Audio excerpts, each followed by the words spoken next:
Alors, merci à la régie, merci d'avoir fait le travail ici, d'être monté là-haut.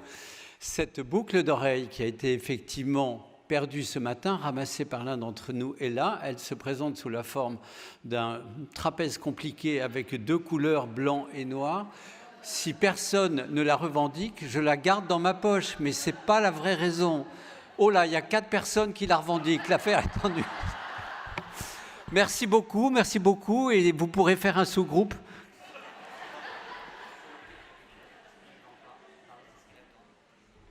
Voilà, bah écoutez, elle trouvera effectivement son propriétaire. Je la mets dans ma poche très provisoirement.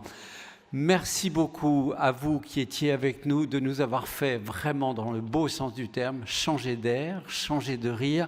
Et un des intervenants qui vient intervenir maintenant disait « on ne va pas les faire rire autant ». Non, mais néanmoins, comme on a pris un bon bol d'air, on peut continuer. Merci beaucoup à vous. Dans notre séance qui est maintenant, je voudrais vous proposer d'écouter plusieurs personnes qui vont être ensemble. Voilà, c'était dans le programme et je le redis, c'est cette idée de dire, on va peut-être un peu parler du suicide et des conséquences pour l'entourage, et aussi ce mot un peu technique de la postvention, au sens de l'accompagnement des proches après suicide. Nous ouvrons là un des premiers sujets de détail, d'approfondissement de notre thème. Ce sera avec Brigitte Carré-Félix, avec Marie-Vonne Bourget et avec Jeanne-Yvonne Faller. Je vais les laisser le soin de se présenter comme elles le voudront, puisque c'est ensemble qu'elles vont porter cette intervention. Voilà, et un petit rappel, après nous serons à 12h45, ça sera le temps de passer à un déjeuner, ça se passera dans la halle, vous comprendrez tout. Et les organisateurs qui sont extrêmement prévenants me donnent le message suivant, qu'il y a des toilettes que vous avez déjà explorées, mais il y en a aussi à l'étage du dessous. Alors là, voilà un tuyau qui est extrêmement précieux pour le congressiste. À tout à l'heure, et à vous, merci beaucoup sur ce suicide et les conséquences pour l'entourage, sujet plein de profondeur.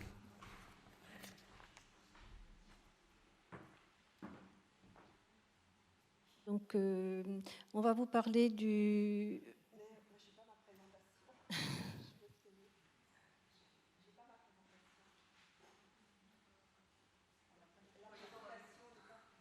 du PowerPoint. On l'avait mis sur une clé USB, je ne sais plus, il n'y a personne là-haut? Ah si, ça y est.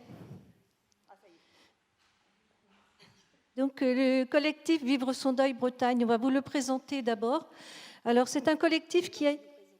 Alors je vais présenter, oui, alors, pardon. Brigitte Carré-Félix, qui est bénévole d'accompagnement à Jonathan Pierre Vivante, et membre donc du collectif Vivre son deuil Bretagne. Marie-Vonne Bourget, qui est bénévole et présidente de l'association Le Geste et le Regard, à Rennes, et puis moi-même, que vous commencez à connaître. Juste ajouter que je suis aussi accompagnante à l'unité de soins palliatifs de Saint-Malo. Et puis moi, je suis autrement aussi présidente de la Brise, qui est sur Rennes. Donc, maintenant, je vais vous présenter. Donc, le collectif Vivre son deuil Bretagne a été créé en 2000 à Rennes. Au départ, c'était Françoise Moher qui était à l'origine de ce projet de créer une antenne ou une association Vivre son deuil en Bretagne. Et puis en fait, devant le fait qu'il y ait plusieurs associations déjà dans la région rennaise qui accompagnaient des personnes en deuil, elle a contacté Huguette Le Gall et puis comment elle s'appelait Au Geste et le Regard. Danielle Galen. Danielle Galen, qui était à l'époque présidente du Geste et le Regard. Et elles ont décidé, plutôt que de recréer une autre association, Vivre son deuil sur Rennes, de faire un collectif. Le collectif s'est donc appelé Collectif Vivre son deuil Bretagne, et donc toutes les associations qui intervenaient auprès des personnes en deuil dans la région se sont groupées dans ce collectif pour partager ensemble plusieurs missions et objectifs. On va vous les dire après. Donc il y a Jalmal 35. Donc nous on accompagne, comme vous le savez, des personnes en fin de vie, mais aussi des personnes en deuil. Le geste et le regard, c'est un peu la même chose. Dialogue et solidarité, c'est plus sur les veufs et les veuves qui s'accompagnent. Jonathan Pierre Vivante, c'est pour les parents en deuil d'enfants. La brise, c'est l'accompagnement des enfants en soins palliatifs et de leurs familles. Et on accompagne aussi les familles après et les fratries dans le deuil. Naître et vivre, donc c'est pour les parents qui ont perdu un bébé ou très jeune enfant en périnatal.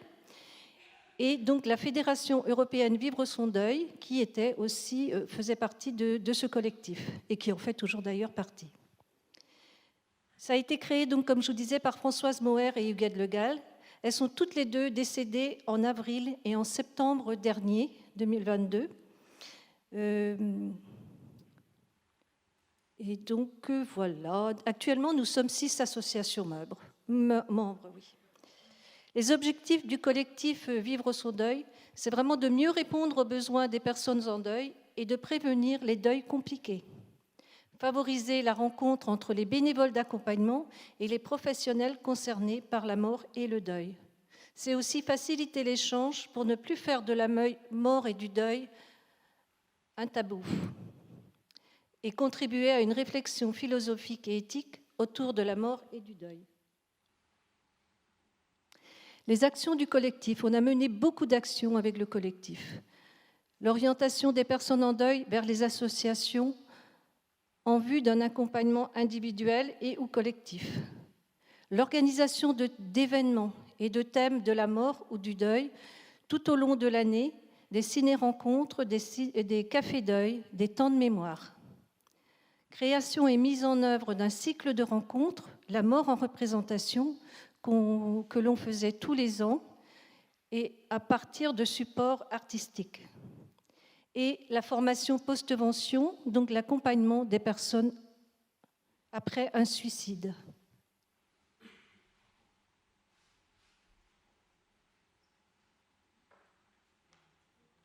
Alors la formation post-vention est animée par un binôme de 2 bénévoles accompagnants formés du collectif Vivre son deuil Bretagne.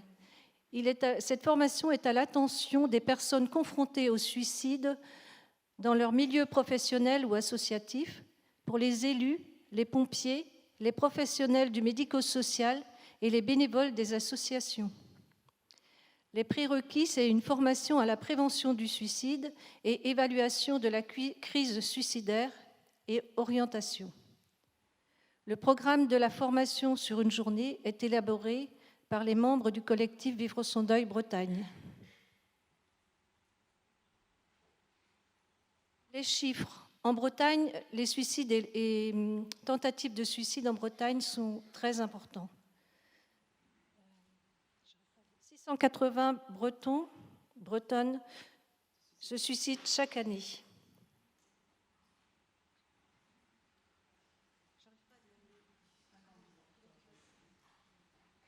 Oui, en fait, pourquoi cette formation? Ça explique un petit peu. C'était à la demande surtout du réseau Misako de prévention du suicide en Bretagne et entre autres dans les Côtes d'Armor, parce que c'est dans les Côtes d'Armor qu'il y a le plus fort taux de suicide et par rapport à la moyenne nationale.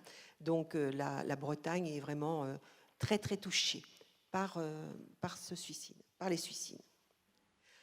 Alors, la postvention, je ne sais pas si vous en avez déjà entendu parler, ça fait référence aux activités qui visent à l'accompagnement et au rétablissement des personnes touchées par le suicide d'un proche ou d'un membre de l'entourage plus ou moins immédiat.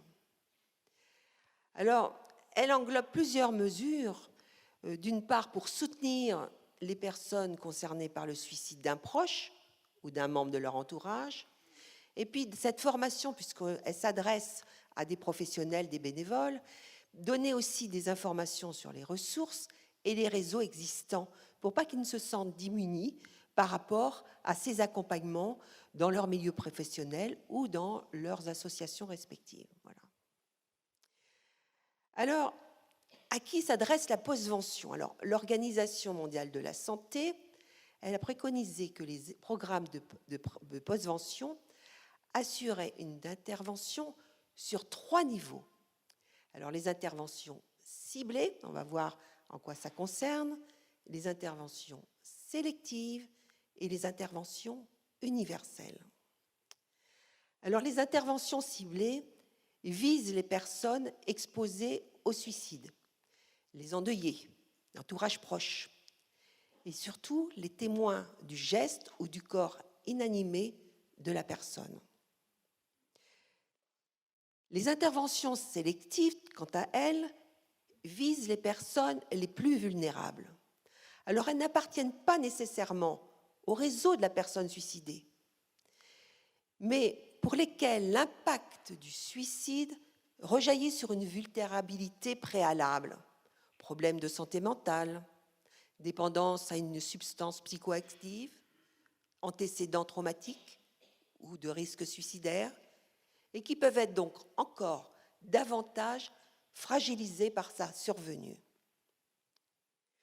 Alors, quant aux interventions universelles, elles visent la population générale, non préalablement vulnérable, mais qui peut toutefois être touchée et vivre des réactions de détresse suite à la confrontation indirecte avec l'événement, incompréhension, inquiétude, tristesse. Alors les objectifs de la postmention, ils sont bien sûr multiples, et entre autres, ils visent à diminuer le niveau de stress et l'impact de la crise, et favoriser, comme on a vu, le processus de deuil.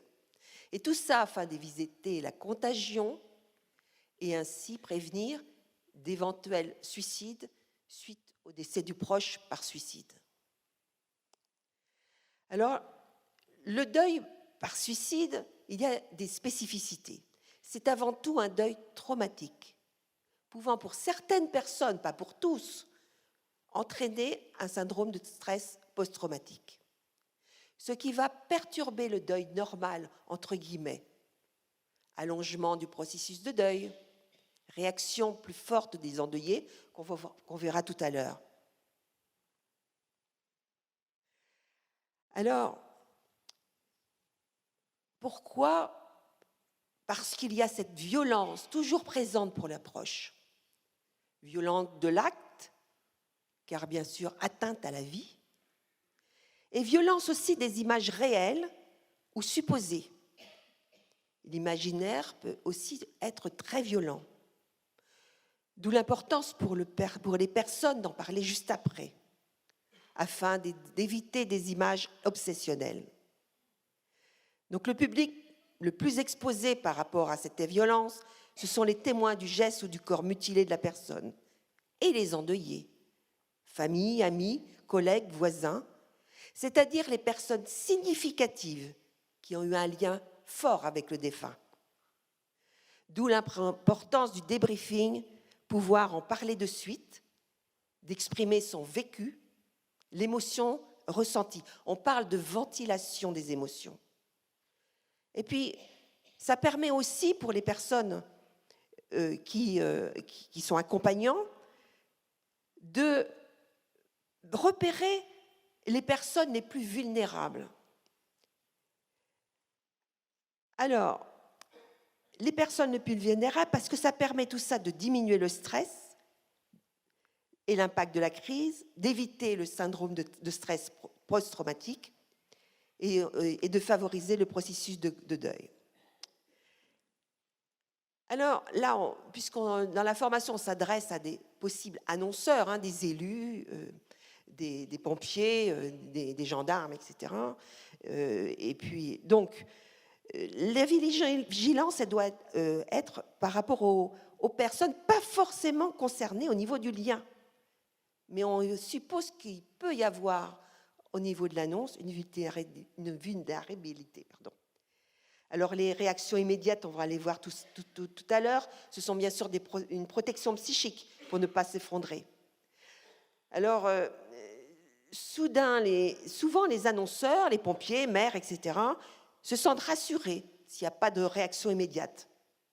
Et s'il y a des réactions trop expansives, des cris, ils se sentent débordés et font souvent appel à un médecin pour les calmer.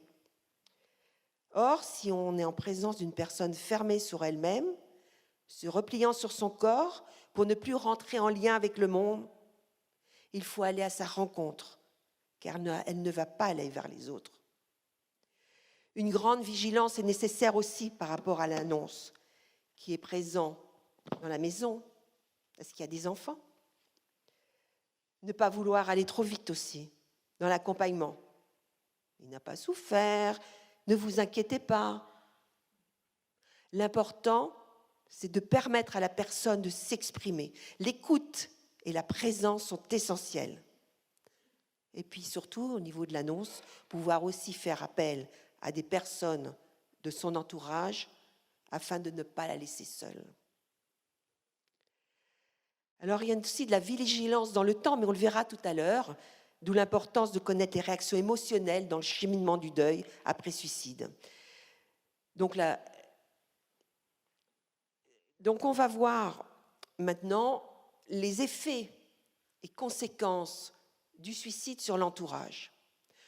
Alors, au niveau personnel d'abord, les réactions spécifiques, ensuite au niveau de la famille, du groupe, et enfin au niveau social et sociétal. Je te laisse, Brigitte. Merci. Oui, donc les réactions suite à un deuil après suicide ne sont pas différentes des réactions après un deuil classique, mais elles sont souvent plus fortes à cause de la violence. Donc, ces étapes, vous les connaissez certainement. Il y a d'abord la sidération, le choc, le déni, la culpabilité, une décompensation dépressive qui est très fréquente, un sentiment de honte, de stigmatisation, de la colère, bien sûr. Ensuite, un soulagement, mais rempli d'ambivalence. Et puis, un vécu de peur et d'anxiété. Donc, je vais vous détailler un petit peu ces différentes étapes, ces différentes phases, qui ne sont pas linéaires. C'est toujours des allers-retours entre les unes et les autres. D'abord, le choc et la sidération, le déni, bien sûr, est particulièrement marqué en lien avec la violence de la situation. Ça peut être la découverte du corps ou l'annonce qui est très violente. Donc, elle peut provoquer une anesthésie totale des affects, une paralysie de l'organisme, parce que l'intégration de cette réalité est absolument impossible, inconcevable pour la personne. Et du coup, c'est un mécanisme de défense qui fait que, hop, elle bloque tout, parce qu'elle n'est pas en capacité d'accueillir, d'accepter ce qui lui est annoncé ou ce à quoi elle est en train d'assister. La culpabilité, bien sûr, elle revêt une intensité considérable. Elle renvoie à la question de la responsabilité dans le passage à l'acte.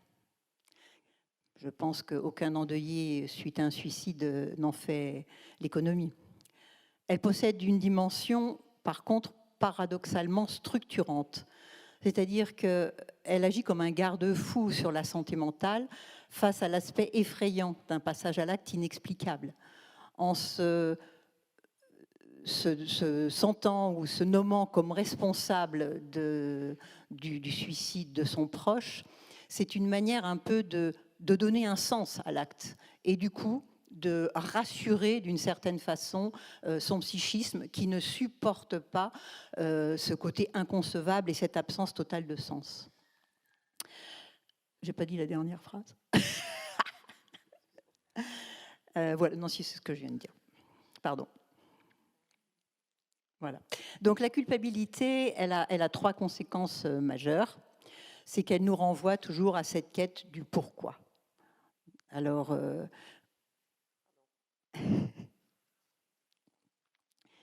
donc la quête du pourquoi, qui est un aspect essentiel du deuil après suicide. Donc cette quête du pourquoi, elle pousse la personne à se documenter énormément sur le suicide, sur le deuil, etc., à rechercher dans l'histoire ou dans les documents laissés par la personne qui s'est suicidée une raison, un motif, un sens, une explication, ce qu'elle ne trouve évidemment pas obligatoirement.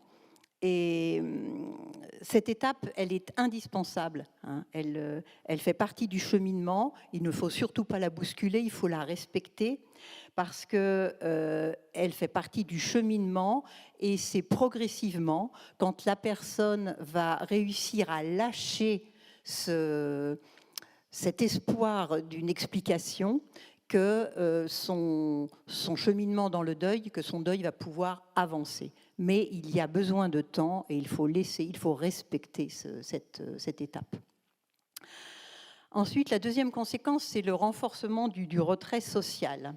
Donc, souvent, les personnes qui ont été endeuillées suite à un suicide ont un grand sentiment d'indignité issu de leur culpabilité et qui les pousse à s'exclure. Elles se disent qu'elles n'ont pas été en capacité d'aimer la personne, qu'elles n'ont pas su la protéger. Donc, elles ont vraiment un sentiment qu'elles n'ont pas été dignes. Et du coup, elles ne se sentent pas dignes d'être elles-mêmes aidées puisqu'elles n'ont pas pu aider leurs proches. Donc ça, c'est quelque chose de très fort aussi. Et ensuite, il y a aussi, ou il peut y avoir, l'émergence de punitions pour expier sa faute. Alors, pardon, je continue dans mes notes. La personne peut s'interdire le droit d'être heureux, le droit d'avoir du plaisir, de reprendre contact avec la vie. Elle peut s'enfermer dans un statut de victime et se structurer dans un espèce de vécu mortifère. Elle peut malheureusement aussi s'infliger la punition ultime, à savoir se donner elle-même la mort, et en ayant une identification à la personne qui s'est elle-même suicidée. Donc ces émergences de punition sont vraiment très fortes et sont vraiment importantes à repérer pour l'accompagnant parce qu'elles peuvent conduire à un nouveau suicide. Alors, les décompensations dépressives, bien évidemment, elles sont très fréquentes. Elles sont liées à une baisse sévère de l'estime de soi. Hein. Donc, comme je vous le disais tout à l'heure, incapacité de sentir cette incapacité à avoir aimé la personne qui s'est suicidée, à l'avoir protégée. Donc ça, c'est très très fort. Elles peuvent aussi ressentir un vécu de rejet et d'abandon délibéré. La personne qui s'est suicidée les a laissés tomber, les a abandonnés. Donc ça, c'est très, très douloureux et ça peut réveiller des blessures narcissiques déjà présentes.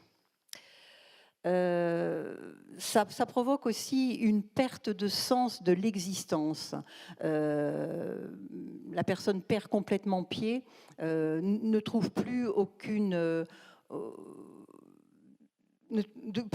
cohérence, puisque cet acte n'a pas de sens. Comment retrouver du sens à son existence, à sa vie? Comment repartir dans des buts, dans des projets, dans des objectifs? Tout semble totalement futile et on a une perte totale de repères. Il y a également une augmentation des comportements à risque, comme je vous l'ai dit tout à l'heure, et des risques suicidaires augmentés. La honte et la stigmatisation, donc elle est très fréquente. Hein. Elle est liée aussi à la stigmatisation sociale, même si, bon, avec le temps, les choses se sont arrangées. Il y a un regard d'inquiétude, voire de jugement, hein, par rapport à la société sur non seulement les personnes qui se suicident, mais aussi sur l'entourage. Ah, ils sont peut-être bien responsables de quelque chose. Heureusement, ça a évolué. Mais enfin, ça peut rester ancré dans les mémoires et il peut y avoir des commentaires, des réticences. On avait eu un témoignage d'une personne qui disait moi, on m'a dit, mais non, mais tu ne vas pas épouser telle personne dont le frère ou la sœur s'est suicidé.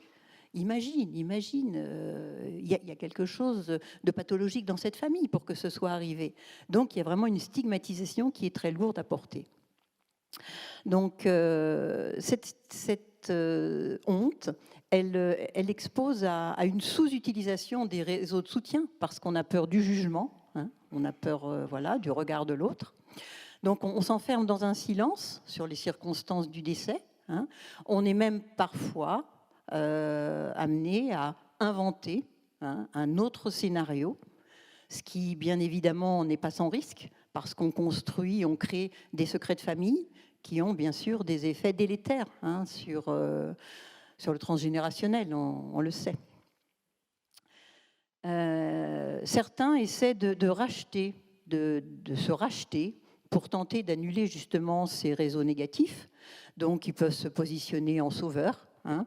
Voilà, je suis la personne parfaite parce que justement là je contredis les jugements que je ressens en tous les cas de l'entourage, et ces personnes sont complètement dans la réparation. Voilà, elles peuvent se dépenser sans compter pour aider les autres et essayer aussi de restaurer la mémoire de la personne qui s'est suicidée en disant mais c'était quelqu'un de bien, et voilà, essayer de réparer quelque chose. La colère. La colère, bien sûr, présente dans tout deuil, elle est particulièrement forte dans un deuil après suicide. Elle est souvent la riposte de la violence qui est provoquée par le suicide, hein. Cette violence induit de la colère. Alors, elle a différentes manières de se manifester. Elle peut se focaliser sur une autre personne, un bouc émissaire. Alors, ça peut être un soignant, ça peut être une personne de la famille, ça peut être le conjoint ou le petit ami qui est parti peu de temps avant le suicide. Donc voilà, ça peut être ça. Elle peut être dirigée contre soi, bien sûr, et à ce moment-là, on repasse dans la zone de la culpabilité. Elle peut aussi se focaliser sur la personne disparue elle-même, parce que celui qui tue et celui qui est tué se confondent. Donc cette haine contre la personne qui a tué, comment la gérer, puisque c'est aussi cette personne qui est victime de l'acte. Donc c'est très très compliqué et c'est rempli de plein d'ambivalences. Eh bien, cette colère, elle est parfois complètement niée ou refoulée. Et alors, à ce moment-là, elle risque de se retourner contre la personne avec éventuellement l'apparition de complications somatiques.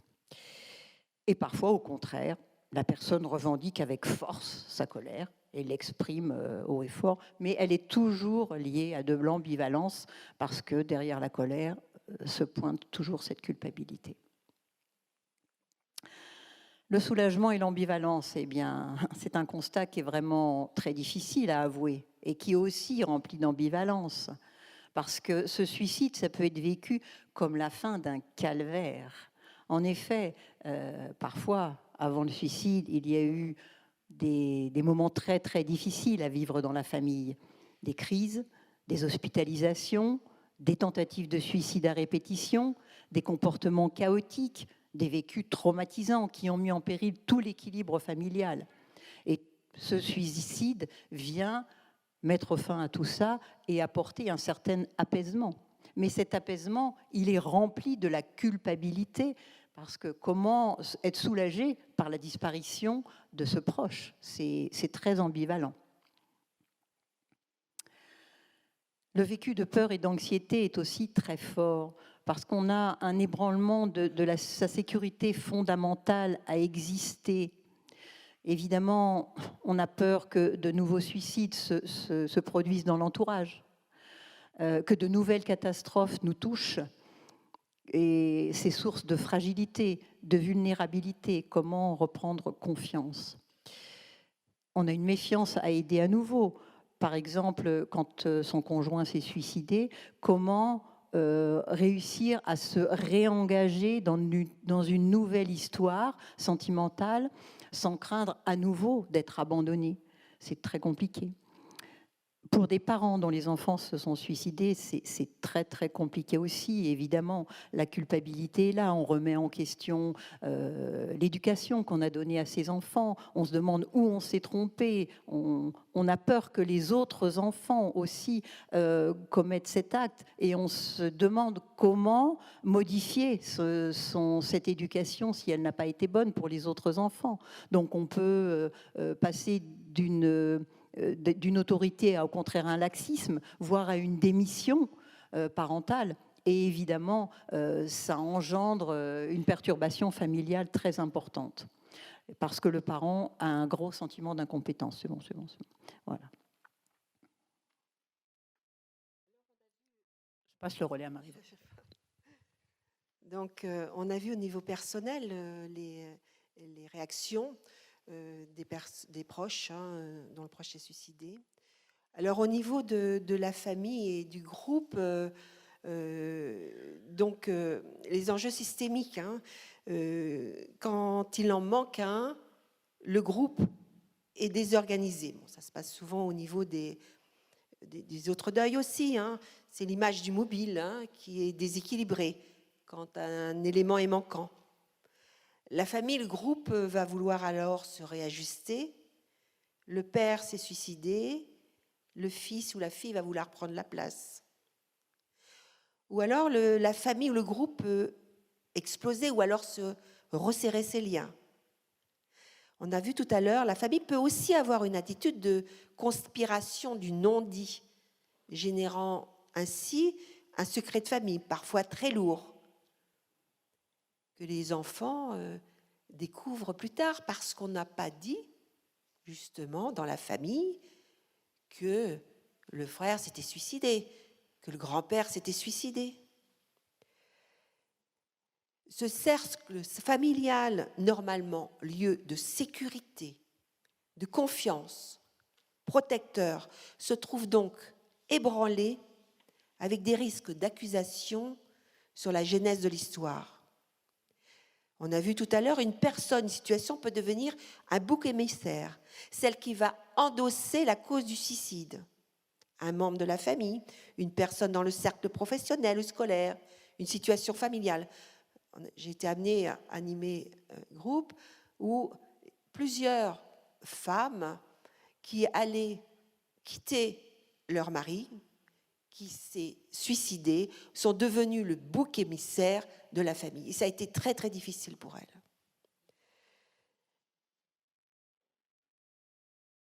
Alors, au niveau social et sociétal, quand il y a suicide, l'intimité de la mort de l'autre est jetée sur la place publique. La famille est dépossédée de la mort du proche. Elle se trouve dans l'obligation de justifier la situation.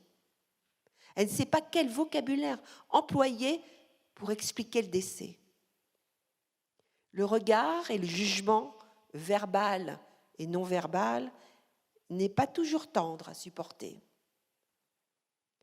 Le suicide dans la famille peut véhiculer aussi de la suspicion par rapport à la santé mentale. Comme disait Brigitte, tu ne vas pas quand même te mettre en couple avec cette personne. Alors une des conséquences aussi, par rapport à cette situation de suicide d'un proche, ce que les proches doivent vivre, c'est le poids des procédures légales. Le corps n'est pas disponible de suite. Il part à l'institut médico-légal. Il y a une autopsie. Si on retrouve le corps,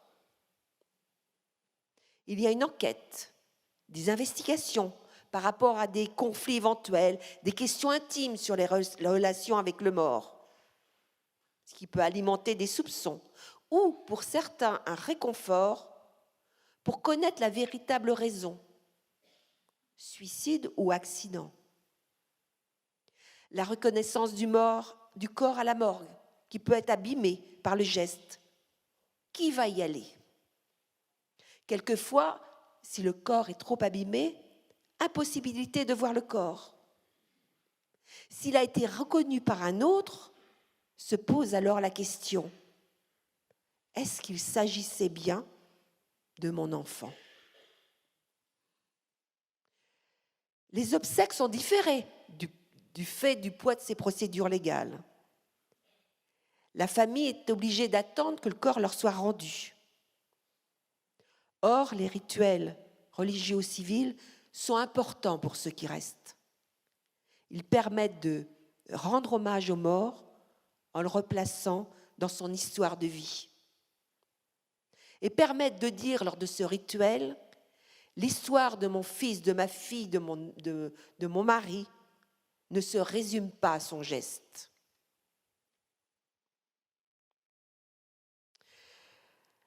Alors, accompagner une personne après le suicide d'un proche ou accompagner une personne en deuil, notre posture en tant que bénévole, en tant qu'accompagnant, elle est la même. Présence, écoute active, surtout par rapport à toutes les représentations du suicide, exclure ses propres conceptions et interprétations. Adopter une attitude physique de disponibilité, montrer des signes visuels et verbaux d'intérêt, laisser la personne s'exprimer sans s'interrompre, lui laisser défiler sa peine, exprimer sa souffrance, l'inciter à préciser bien sûr le cours de sa pensée quand elle est imprécise ou trop générale, reformuler ses propos avec ses propres mots, puis avec les nôtres, être capable d'accueillir les silences de l'autre, témoigner de l'empathie et confirmer sa bonne compréhension. L'accompagnement des personnes en deuil après suicide, en fait, elle est quelquefois compliquée parce que certains endeuillés hésitent à demander de l'aide. Le premier soutien de l'endeuillé, bien sûr, c'est l'entourage naturel, quel que soit le type de deuil, mais il est souvent variable sur le plan quantitatif ou qualitatif. Alors, certaines personnes s'adressent alors à des professionnels du soutien psychologique, soit à des associations d'accompagnement du deuil en complémentarité. Alors, ce qui est important au niveau des associations, et on voulait insister dessus, c'est d'obligation pour les bénévoles, par rapport à ces accompagnements, de participer aux supervisions ou groupes de parole animés par un psychologue. Alors, pour accompagner les personnes en deuil après suicide, il nécessite d'être bien formé au deuil, formé aux complications du deuil, formé à qu'est-ce que le suicide, mais aussi au deuil après suicide et à ses particularités. Pourquoi ? Parce qu'il est important pour le bénévole accompagnant de reconnaître les réactions émotionnelles de la personne en deuil après suicide, c'est ce que Brigitte a expliqué, les signes de complications du deuil aussi, et de la crise suicidaire, pour pouvoir évaluer le risque suicidaire en fonction du risque, urgence, danger. Donc ça, c'est pour ça qu'on a mis comme préalable que c'était très très important d'avoir ce type de formation. Pourquoi ? Parce qu'il est nécessaire d'orienter, si besoin, la personne vers le professionnel adapté. Alors, on vous a mis quelques ressources. Alors, la ressource, le 31-14, inscrivez bien là dans vos mémoires et allez voir au niveau du site internet. C'est le site de conseil de ressources du numéro national de prévention du suicide. C'est une source. Le portail La Vie, la Mort, on en parle au niveau de la SFAP, qui est aussi une ressource.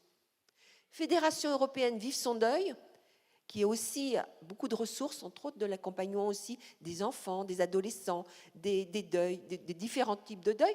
Et puis, dernièrement, voilà, il y a aussi des formations qui ont été faites sur l'accompagnement au niveau de la Fédération européenne Vive son deuil, de l'accompagnement du deuil animalier. Et puis, le CIEM, le Centre international des études sur la mort, qui est aussi donc dont Marie-Frédérique Baquet est la présidente, et qui est en train actuellement de... Donc c'est un site au niveau de... Il y a beaucoup de recherches, et ils sont en train... Tout à l'heure, on a évoqué les questionnements par rapport à l'impact du suicide assisté, par rapport dans le cadre de la fin de vie. Et ils sont en train de faire une étude internationale sur ce sujet. Donc voilà, on a terminé notre exposé, on tenait à... Oui, on tenait à faire cet exposé un petit peu théorique de formation, parce que un congrès aussi, c'est une formation. Puis on tenait aussi à vous faire part du type de formation que nous faisons dans le cadre du collectif. Et alors, dans le cadre du collectif, il y a plusieurs associations, on vous l'a expliqué tout à l'heure, et on fait de l'accompagnement, on travaille ensemble, et on fait de l'accompagnement aussi des personnes, quelles que soient les circonstances de décès, pour Jalmave, pour Geste le Regard, et puis pour Jonathan Pierre Vivante, etc. Donc on a respecté le délai.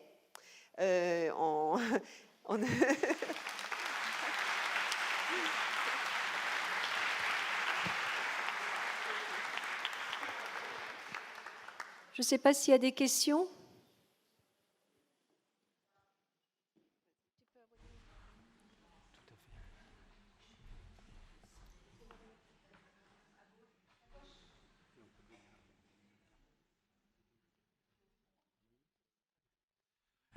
Et nous pouvons nous accorder une dizaine de minutes pour des échanges, pour aller plus loin, encore que vous ayez dit déjà beaucoup de choses avec beaucoup de précision, mais il y a peut-être des interrogations.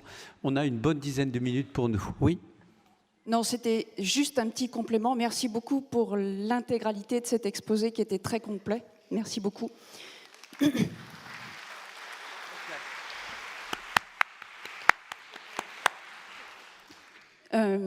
Marie-Yvonne, toutefois, dans les ressources que la Fédération aussi européenne Vivre son deuil met en place actuellement, c'est un partenariat avec l'Union nationale de prévention du suicide, qui est nationalement reconnu et avec lesquels nous allons collaborer aussi pour justement développer la postvention et évidemment, vous seriez de la partie. Voilà, merci. Merci beaucoup. Et s'il y a d'autres mains qui se lèvent, n'hésitez pas à le faire. Bougez votre main quand vous voit vite. Le micro circule. Et merci de vous présenter quand vous intervenez. C'est plus confortable pour tout le monde. Je suis Béatrice Pigueler. Je suis de Jalmave-Laval, mais je suis surtout la présidente du collectif départemental du mal-être et du suicide en Mayenne. Et à ceux qui veulent, j'ai des cartes 3114 que je peux vous donner, si vous les voulez, et je vous les donne. Merci beaucoup. Où est-ce que vous nous les donnez? Ici ou dans la salle ou les mettant sur une table? En tout cas, merci. Voilà, les micros vont essayer de circuler le plus vite possible sans frustrer trop de monde.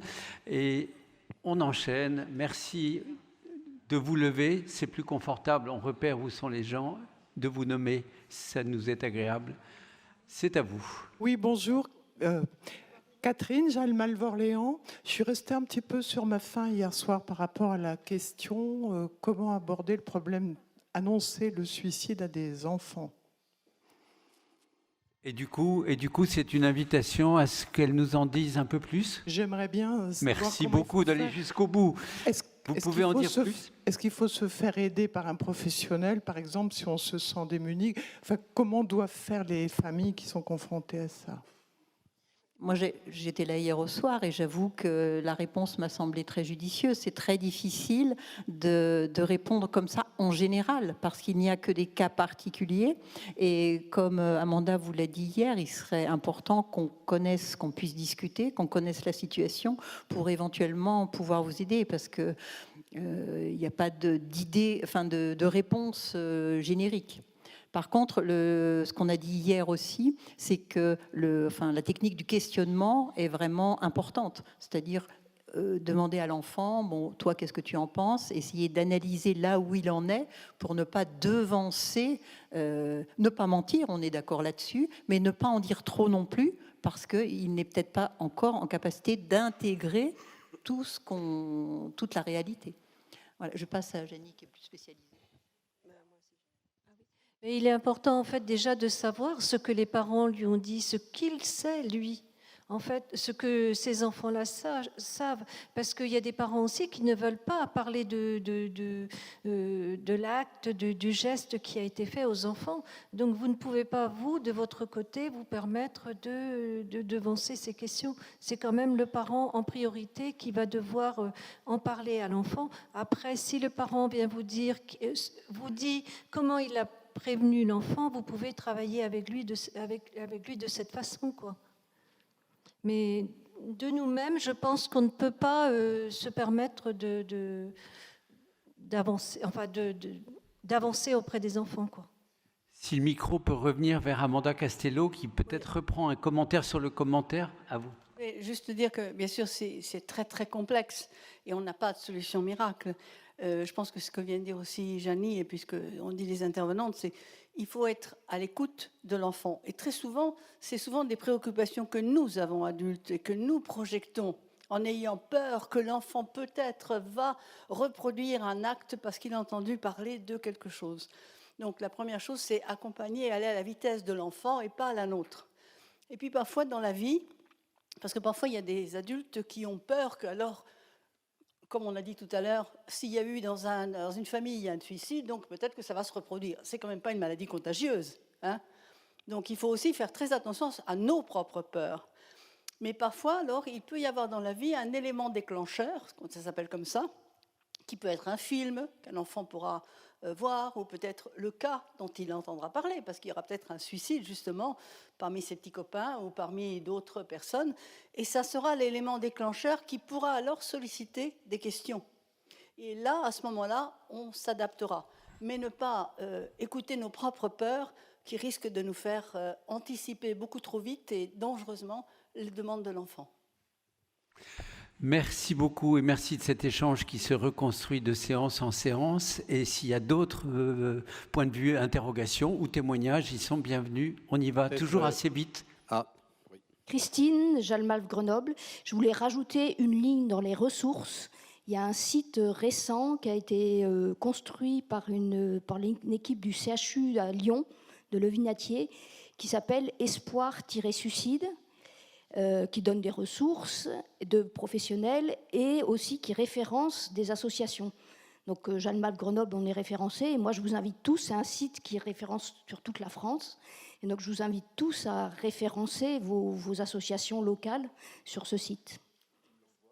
Il s'appelle Espoir-Suicide. Merci beaucoup. Peut-être oui, je peux... Juste ajouter un mot par rapport parler du suicide avec un enfant. Je suis bien d'accord avec ce que vous avez dit, Madame Faller, en disant que, en tant que bénévole, il faut faire attention de ne pas disqualifier non plus le travail des parents. Et quelles paroles les parents ont eues avec leur enfant aussi. Donc, il y a quelque chose à respecter à ce niveau-là. On peut être dans une position un petit peu délicate. Et vous avez raison de le souligner. Je voulais juste ajouter un point. Je pense beaucoup à Françoise Dolto et à Michel Hanus sur l'importance d'être en vérité avec un enfant aussi. Et on sait les dégâts que des mensonges ou des dissimulations peuvent faire sur des enfants et des adolescents notamment. Ils mettent des années à le pardonner, quand ils arrivent à le pardonner d'ailleurs. Michel Hanus disait toujours, on n'a pas le droit de tromper un enfant. Quand je pense à Françoise Dolto qui expliquait à un nouveau-né qu'il allait être abandonné par sa mère qui ne pouvait pas l'élever et qui expliquait des décès, des morts, en tout cas plein de choses, l'abandon du père, etc., à des bébés convaincus qu'il y avait une parole qui pouvait être bienveillante et avec des mots évidemment empreints de délicatesse et tout ça, elle allait encore plus loin, je dirais. Et Michel Hanus, je me souviens d'avoir discuté un moment avec lui, et il disait, parce que quelqu'un lui demandait, mais est-ce qu'on va dire à un enfant de 3 ans, 3 ans et demi, 4 ans, à partir de quel âge on peut nommer le mot de suicide, par exemple? Il disait, mais il n'y a pas d'âge. Il n'y a pas d'âge. On ne commencera pas à prononcer ce mot qui serait supposément un interdit ou un tabou. À partir de tel âge, on pourrait, et avant, on ne pourrait pas. Non, je pense que c'est d'être dans un rapport, bien sûr, il ne faut pas devancer les questions des enfants, Mais ils en ont des questions à un moment donné quand même. Elles arrivent, les questions, même s'il ne faut pas les devancer, un jour ou l'autre, et on sait tous les dégâts que peuvent faire les mensonges. Voilà. Moi, en tout cas, c'est sûr que c'est être dans la vérité. À la conférence hier, une question qu'Olivier de Margerie vous aviez posée, mais la place de la vérité dans le deuil, bien sûr que ça coûte la vérité, que c'est difficile. Et si on dit que la mort est un tabou, bien sûr que c'est difficile de transgresser un tabou. Ça demande du courage, de la vérité, oui. Voilà, simplement ça.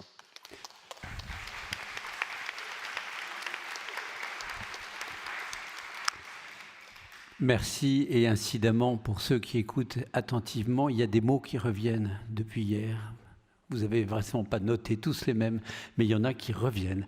Est-ce que nous avons encore peut-être le temps d'écouter un étonnement ou une interrogation ou un témoignage de l'un ou l'autre d'entre nous? Je crois voir au premier rang de la partie. À vous, madame, et puis je crois qu'il y a aussi une personne vers le fond. À vous.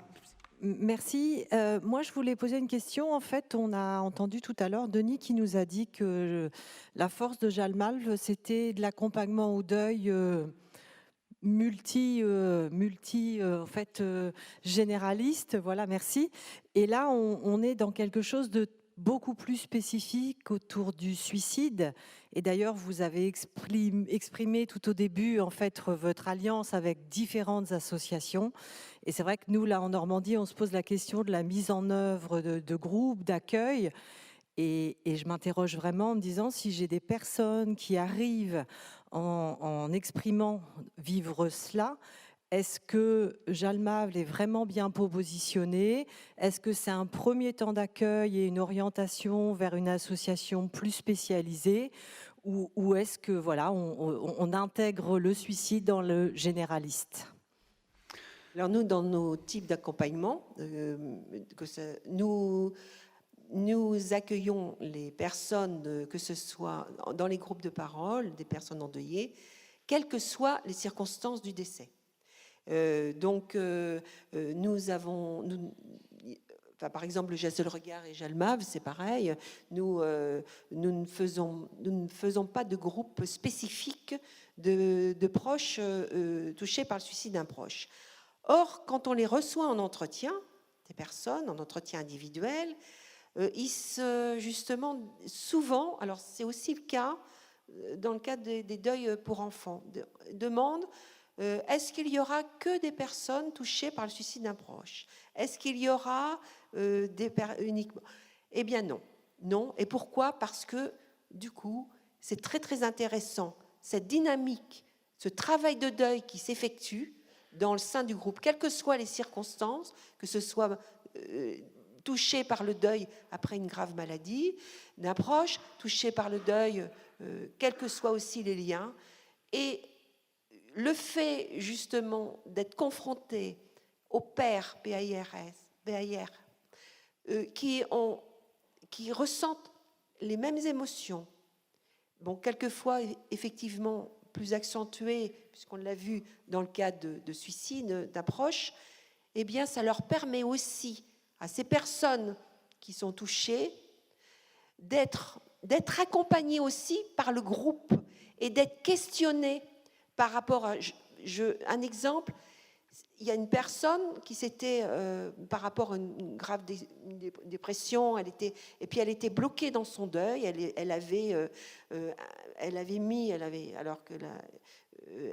gardé l'urne dans sa maison, elle expliquait que ça créait des soucis avec sa famille, avec son mari, etc. Et les questionnements du groupe, justement, par rapport à cette situation de blocage, eh bien, ont permis à cette personne qu'elle puisse accepter de se séparer de l'urne. Et ça a été magnifique parce que du coup, elle a demandé au groupe aussi de l'accompagner dans cette démarche-là de mise dans un columbarium de l'urne. Donc, c'est important qu'on puisse justement faire de l'accompagnement mixte du deuil, de telle façon à à permettre aux personnes de progresser dans leur travail de deuil. Au niveau de Jonathan Pierre Vivant, nous avons malheureusement beaucoup de parents endeuillés suite au suicide d'un ou plusieurs enfants. Et ils sont accueillis avec les autres parents. On va dire que la reliance, c'est d'avoir perdu un enfant. Mais nous faisons des week-ends spécifiques pour les parents qu'ils souhaitent et qui sont endeuillés par suicide. Donc les deux existent. Et les parents qui souhaitent être en lien avec spécifiquement des parents endeuillés par suicide et d'avoir plus d'informations et de questionnements par rapport au suicide peuvent aussi se nourrir lors de ces week-ends spécifiques.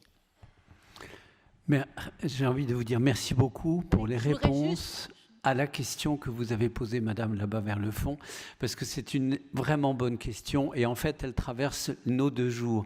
Le fait que ce n'est pas du tout par hasard que dans cette matinée, on a abordé cette question un peu particulière du suicide. On va retrouver après le déjeuner des sujets aussi, on pourrait dire, il y a une sorte de spécialité de tel et tel type de deuil.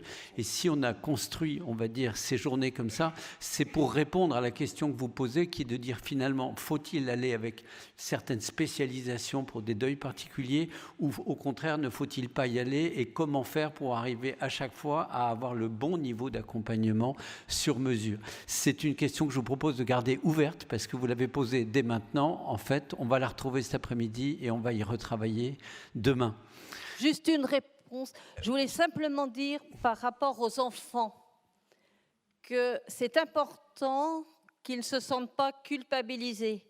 Combien de fois j'ai entendu des enfants qui m'ont dit « Papa, il s'est suicidé parce que j'ai ramené une mauvaise note, parce que je n'ai pas été gentil. » Et importance de dire que papa, il t'aimait beaucoup. Mais s'il a fait ce geste-là, c'est parce qu'il souffrait dans sa tête. Mais il t'aimait beaucoup. Tu n'es pas responsable. Et importance aussi d'aller à la vitesse de l'enfant, parce que quand un enfant apprend sur la cour de récré par ses copains que son papa s'est suicidé, eh bien, ça fait du mal. Merci beaucoup. Alors, je crois une dernière intervention. Voilà, vous êtes debout. Merci. Le micro est à vous. Bénédicte Jalmalve-Compiègne. Comment expliquez-vous ce taux de suicide si important en Bretagne ? Aïe, ça, on pouvait s'y attendre et vous y attendiez sûrement. Merci de nous fournir une réponse simple à cette question. Il y a beaucoup d'agriculteurs qui sont dans la détresse, qui ne survivent pas, qui sont en survie, oui, de par les exploitations, de par la difficulté à vivre avec des exploitations agricoles actuellement, qui se retrouvent souvent seuls aussi, très seuls, et quand ils en peuvent plus, en fait, on a beaucoup de suicides chez les agriculteurs. Mais il faut savoir qu'il y en a aussi beaucoup chez les jeunes. Je crois qu'à l'hôpital de Saint-Brieuc, Anne pourra peut-être me confirmer, mais je ne sais plus si ce n'est pas toutes les 10 minutes qu'il y a une tentative de suicide qui se présente à l'hôpital. C'est très, très... je ne sais pas, Anne, si tu es là, ou si tu te rappelles du chiffre exact, je sais que c'était assez faramineux. Oui, c'est ça. C'est ça. Oui. Une tentative de suicide toutes les 10 minutes à l'hôpital de Saint-Brieuc. Donc c'est énorme, quoi. Les ponts ont été renforcés dans la région sur Saint-Brieuc. Dinan, c'est énorme aussi le taux de tentative ou de suicide. Donc voilà, bon, c'est surtout les agriculteurs, les jeunes, mais il y a aussi d'autres personnes. Il y a beaucoup de solitude et beaucoup de femmes seules aussi qui vivent seules avec des enfants. Enfin, voilà. D'où le travail du réseau Misako qui a été mis en place il y a quelques années, où c'était un travail au départ de réunion de différentes